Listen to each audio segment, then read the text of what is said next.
অনলাইনে অ্যাকাউন্ট খোলার পর আরব ন্যাশনাল ব্যাংক থেকে এই কার্ডটি আমাকে পাঠানো হয়েছে। যেহেতু এটি নতুন কার্ড, এটি এখনও আনঅ্যাক্টিভ অবস্থায় রয়েছে। আমাকে এটিকে অ্যাক্টিভ করতে হবে, আর সেজন্য চলে যেতে হবে যে কোনো একটি এটিএম মেশিনের কাছে। এই মেশিনটির নাম হচ্ছে বিএসএফ। জানি না এটা কোন কোম্পানি, আমি খুব কমই দেখেছি এটা সম্বন্ধে আমার ধারণা নেই। তো এখানে 3টা মেশিন থেকে এই মেশিনটি অ্যাক্টিভ রয়েছে। অনেক সময় অনেকগুলো বন্ধ থাকে। তো আমি এখানে কার্ডটি প্রবেশ করাচ্ছি। অবশ্যই দেখে নিতে হবে কার্ডের সামনের সাইড উপরে থাকতে হবে।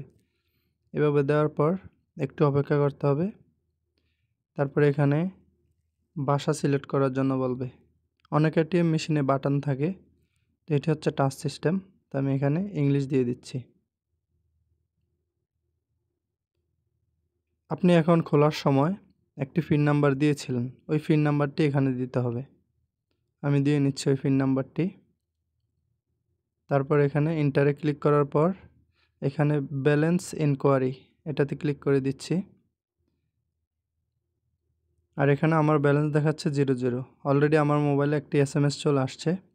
এটি হচ্ছে সেই এসএমএস, তার মানে আমার কার্ড অ্যাক্টিভ হয়ে গেছে। এখানে ইউজ করে দেব। তারপর এখানে আদার্সে গিয়ে আমি এটার পাসওয়ার্ড চেঞ্জ করে দেব।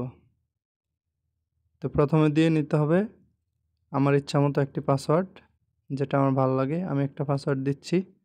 সেম পাসওয়ার্ড আরেকবার দিতে হবে, আর এখানে ওকে করতে হবে ইন্টারে ক্লিক করে। আমি এখানে আরেকটি পাসওয়ার্ড দিয়ে দিচ্ছি, সেম পাসওয়ার্ড 2বার। তারপর এখানে ওকে করার জন্য ইন্টারে ক্লিক করতে হবে।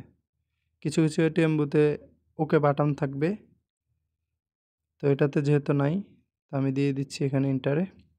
পাসওয়ার্ডটি চেঞ্জ হয়ে গিয়েছে। এখন আমাকে বলতেছে কার্ডটি নিয়ে নেওয়ার জন্য।